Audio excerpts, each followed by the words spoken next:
G'day viewers, how you doing? I'm Shane. Welcome back to another episode. Today, doing more work on the Disco. This time, going to be doing diff oil change, front and rear diffs. We've done about 60 odd thousand Ks on those two. The oil condition's still looking okay, but we're going to change them anyway. I'm actually going to be changing the grades. Also going to be doing the automatic transmission.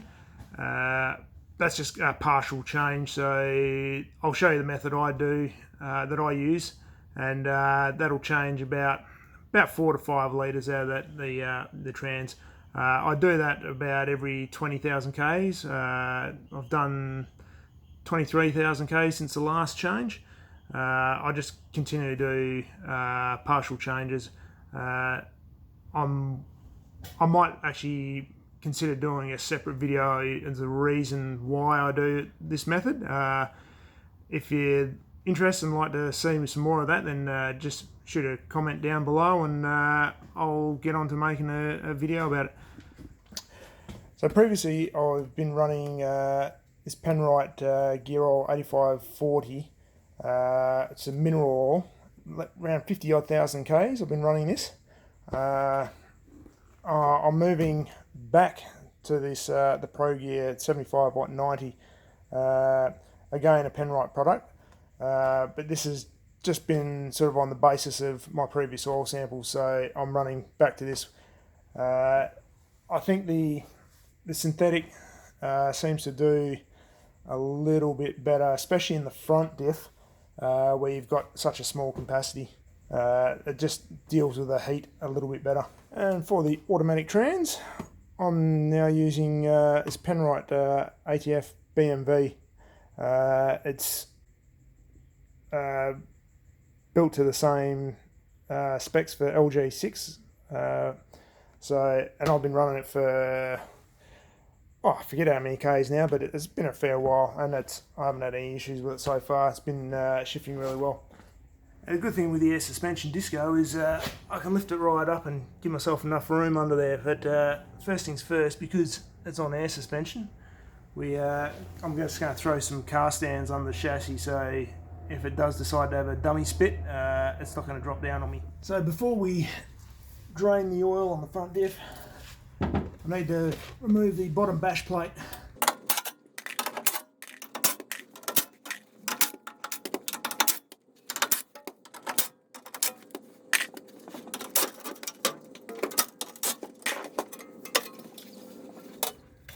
So I'm just in the left front wheel, and you can see here, this is our diff fill plug.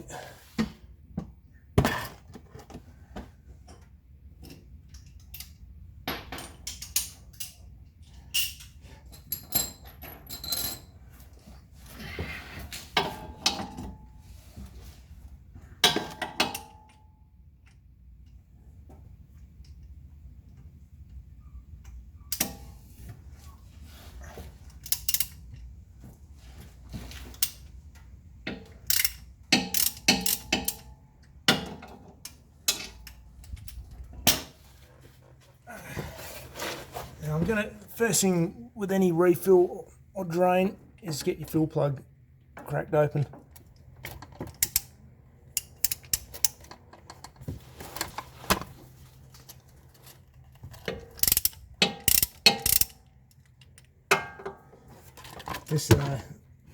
These long Allen key sockets are really very handy for these sort of tasks. I do something that not too many others do, is that I always routinely take oil samples of all my oils within my vehicle. So before I do a change, I'm just going to suck out a small sample.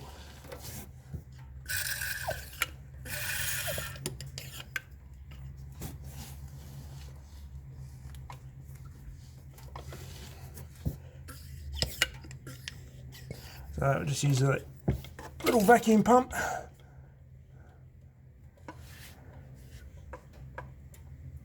And you see the colour of that coming out. So for an amateur moment, I drained all this and forgot to hit record on camera. So drain plug is just on the inside of the front diff for the D3s and 4s. Mine's just got an in-hex. You can just put a straight 3/8 drive squared straight into it. Yeah, some may have something different, but this is what this one's got. While that's draining, I'm going to move on to the back diff and we'll get that one started.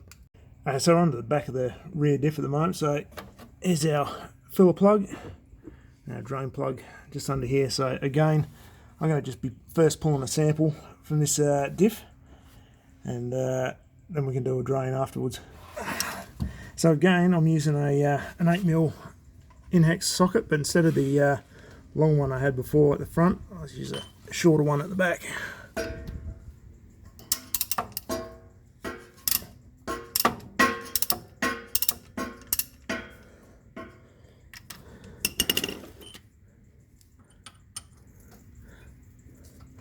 The long one comes in handy again for pulling out that plug. I admit that obviously taking the oil samples from our drive lines is not something most people will do, but for me it's just oil samples, and looking at oil samples and analysing oil samples, all that sort of stuff is kind of one part of my normal day job. So this is kind of a bit more of an interest sake for me, but it also gives a pretty good idea of what's going on within your oils and within your compartments. If you had seen some of my earlier videos when I changed out my oil cooler in the engine, that was pretty much predominantly done because of used oil sample results. I'm still waiting to do a follow-up on that to see whether that has been effective.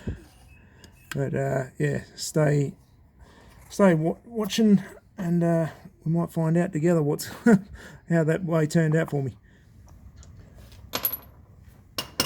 Rear diff, drain plug straight on the bottom. Again, the 3/8 drive fits straight into this one. So it's nice and easy, you don't even really need too many additional tools.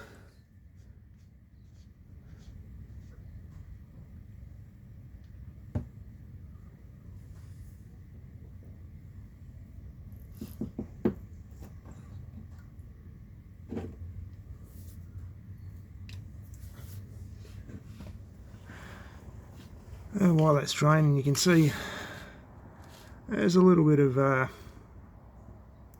paste build up on that. This is perfectly normal. As long as it's just a really fine paste and there's no chunks, this is perfectly normal for a diff. They do tend to shed a bit of metal.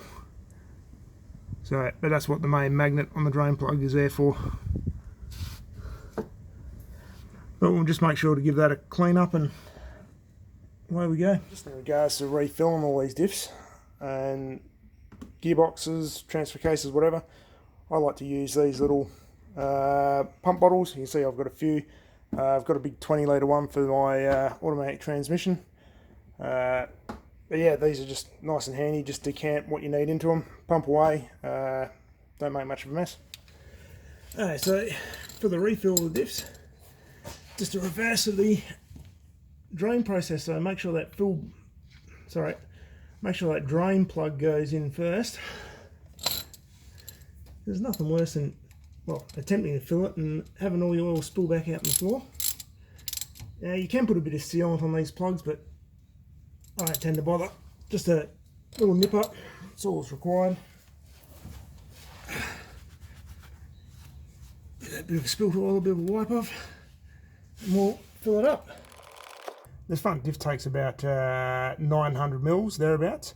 You know, reading around the internet, you know, many people say to to fill them up to the correct level and to use a metered amount, but I've found the metered amount and the difference between the measured amount and there you go, the fill to spill is that insignificant that I just do it straight to fill to spill. It's just far easier and just less mucking about.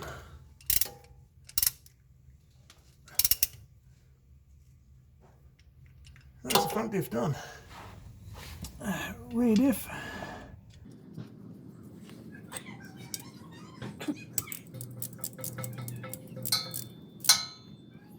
Again, don't need to go super tight on that drain plug.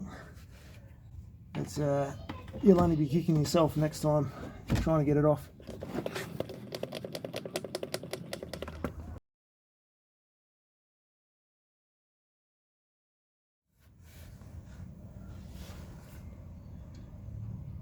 Again, just fill to spill on the rear.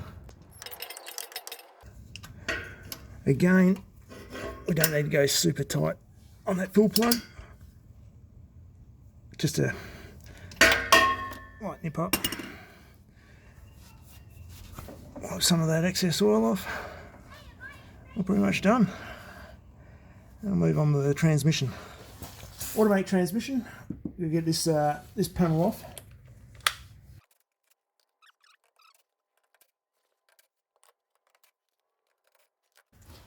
So automatic transmission. So this is the trans pan. This one has no drain plug. So I'll show you the method I use for a relatively clean oil change. There's also a few other things that I do on, but this is our level fill plug. Oh, it's a bit hot. I'm just going to pull a sample from this first. So for that I'll need the engine running. I'll run it through the gears.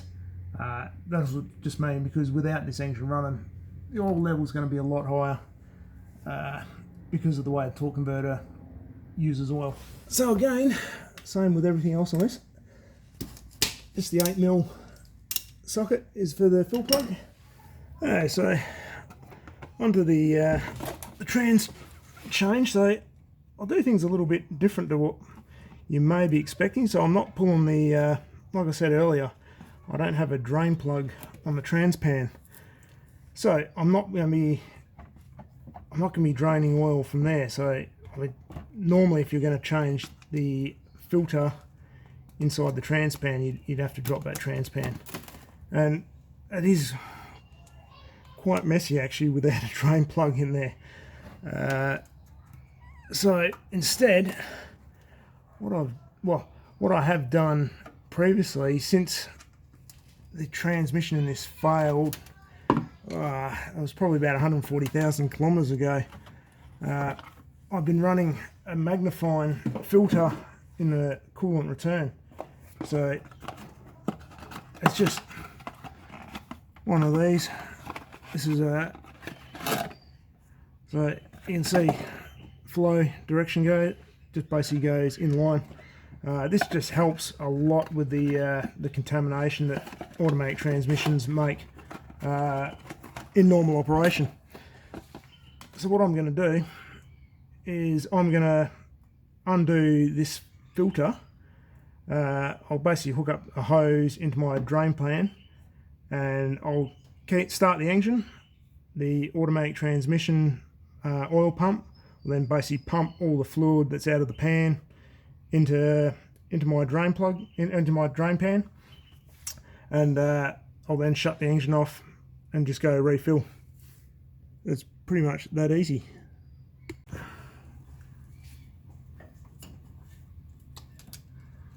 So this is a pretty easy mod you can make yourself.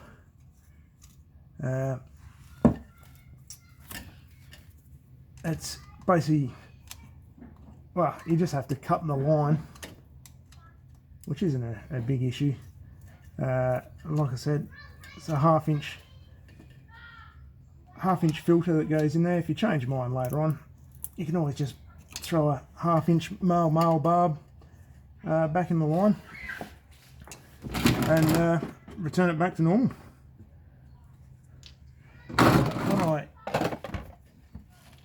pull this filter off though, it should spill a bit of oil out, which is to be expected. So just make sure you're ready to catch it. I sort of nearly got, well, I got most of it. Now I could start that up straight as is, but that oil comes out with a reasonable amount of force, so it will splash absolutely everywhere if I do that. So what I'm going to do is I'm going to hook up a hose and we'll run it straight into the drain pan. So we'll just lightly screw that in, just to minimise the chance of it blowing off. I mean, it shouldn't do.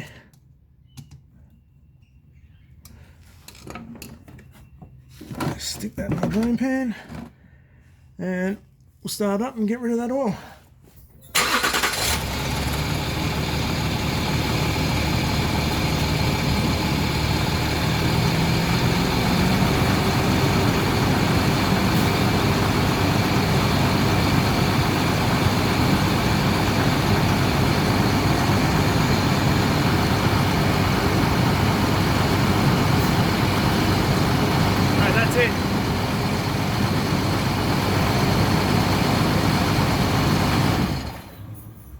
That is literally how long it takes to basically pump the trans pan dry. I mean, you can stay mostly clean doing this job. Mostly, not completely. Pull that old filter off and we'll whack the new one on. So these magnifying filters, they've actually got a magnet inside the filter, hence the name magnifying. So that just pulls any ferrous or any magnetic materials out of the oil, reasonably high efficiency. I've actually been quite impressed with the performance of these since running there. I actually run one of these in the power steering line as well in the return. I said, quite an easy thing to do, and I've been running it since my trans has been overhauled. I ran with just these magnifying filters until around, going from memory here, probably around 80,000 kilometres on the new transmission before I'd done the first oil change. And since then, just through my oil sample results, I've sort of been watching the contamination build up. So when I've done that first change at around 80, I wasn't really, well, I put through about, probably about 15 litres of the BMV flushed through, when the original fill from the rebuild was LG6. And I noticed through the oil sample results that I wasn't getting, well, I didn't get as much of the old oil out as what I would have hoped, even though I basically did this method that you see now, basically just kept pumping through till I had about 15 litres through the transmission. And I was actually quite surprised that I was still showing a significant amount of the old oil still in there. So since then I've kind of changed my tactic on the auto, which is why I'm now doing, after that initial 80,000 K run, I've just been doing these 20,000 odd K change intervals, which seems to be working quite well with the contamination level. We're keeping on top of it. So we've got that oil drained out of the trans. So now we've just got to refill. Now, a lot of transmissions, a lot of automatic transmissions, shall I say, do tend to have a specified temp to check the full level at. The temp range is I'm going off the top of my head here at the moment. 35 to 53, I think. Now, it needs to be checked with the engine running, so basically start the engine up, run it through all the gears, and then whack it in park and check the level. Now, I know you can just fill them straight up the level when cold. I mean, the only thing that will happen then is it'll be a little bit over full, mainly because the hot oil is going to expand slightly, so you'll have a slightly higher level. But I mean, it's not going to create any major issues if that happens. So there you go. So that's full at the moment. So what I'll do is I'll go start the car up, and then we'll pump some more in, because obviously that's going to take that pan level down a bit when it starts up.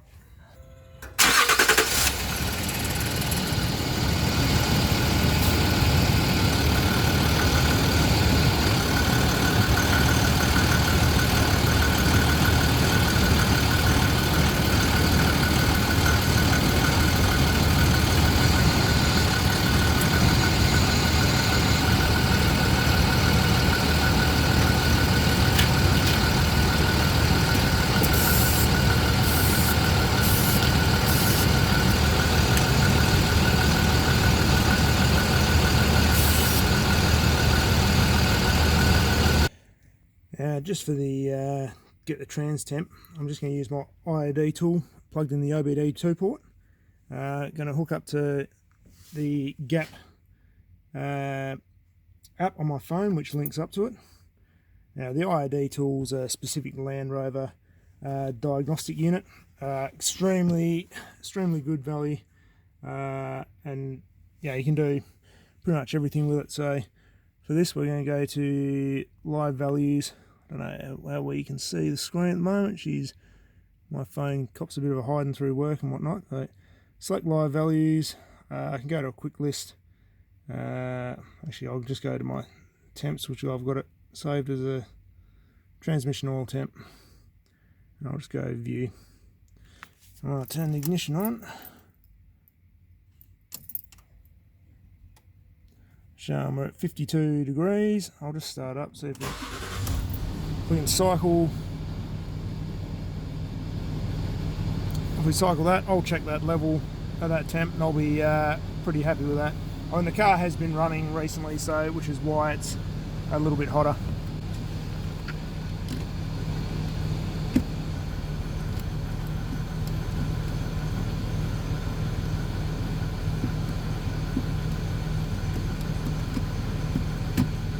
Just cycle the gearbox through all gears, holding for a couple of seconds on each spot. And we're at 52, so we'll go check that oil level.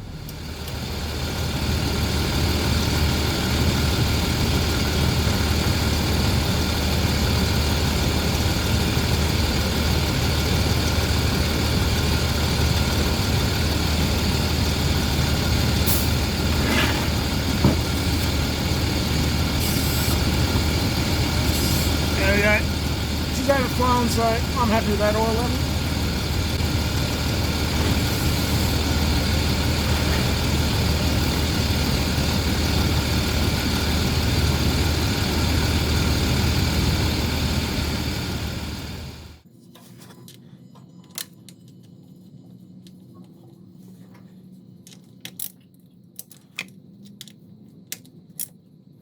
Again, don't go nuts over tightening that fill plug. It's not needed. And that's a transmission change, well, partial change done. Just thought I'd have a crawl around under here because I've been losing a bit of coolant lately. So while I had it in the shed, I thought I'd check it out. This is the thermostat for the 2.7. You can see there's evidence of coolant leaking there. So I'll have to get an order in for a replacement one, and I'll make another video when I replace that. So last job we got on here is put all the skid pans on.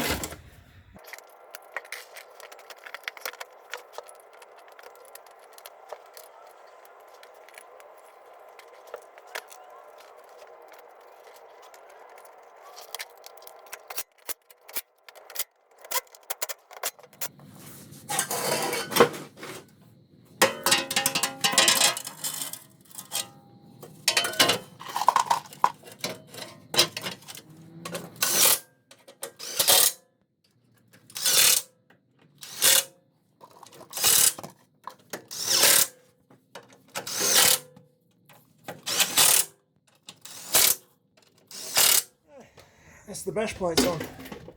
Here's our 3 oil samples I've taken. So the front diff, auto trans, and the rear diff. The auto trans is looking a bit dark, but I'm going to give that a small flush anyway, so that just keeps on top of it. I mean, generally it's staying about that colour at the moment. Doesn't smell burnt at all, so that's good. But front diff, actually they look alright, but we'll change it. Now, like I said, I'm sort of not typical of the normal DIY mechanic by doing these oil samples. If it's something you guys are interested in, let us know in the comments, and I might make a separate video discussing some of these. Look guys, I've touched on it in the video there, just with the auto trans change, partial oil change. Look, I know that this method does not get anywhere near all the oil out, and like I said, I've come to this method mainly due to the fact that I've done some oil analysis on the oil, and from my attempt to flush a fair bit of oil through the trans, it's still showing that it's not as effective as I would have liked. The only thing, a mega flush on a proper machine should probably do a bit better. Yeah, I can't comment exactly on how effective that's going to be. Hell, if you're in Perth in Western Australia and you want to do some oil analysis on a before and after mega flush to see how much actual old oil is retained or has actually been flushed, and yeah, I'd be happy to help out there, and I'd be kind of interested for my own sake, and I'd certainly post the results I find with these guys. But yeah, like I said, this method just keeps on top of the contamination. I'm only end up doing 4 or 5 litres at a change, which is quite manageable. It's relatively inexpensive to do it this way. Those small oil changes, in addition to the magnifying filter that I use, it really helps just keep that oil a little bit cleaner, and so far I haven't had a further issue with this gearbox since it's been rebuilt. Sort of touching on the magnifying filters, I know just from history they're kind of getting a little bit hard to get in Australia. The last couple I actually ordered through Amazon, and I think they might have come from the US. They used to be an Australian made product at one point. I don't think that's the case now, but yeah. But anyway, if you want to share any of your own comments, thoughts, definitely please post them up in the comment section. Yeah, I read pretty much every comment. If you like my videos, then please give me a thumbs up. Don't have to subscribe if you don't want to. That's all good, but definitely a comment and a thumbs up goes a long way. Cheers, guys.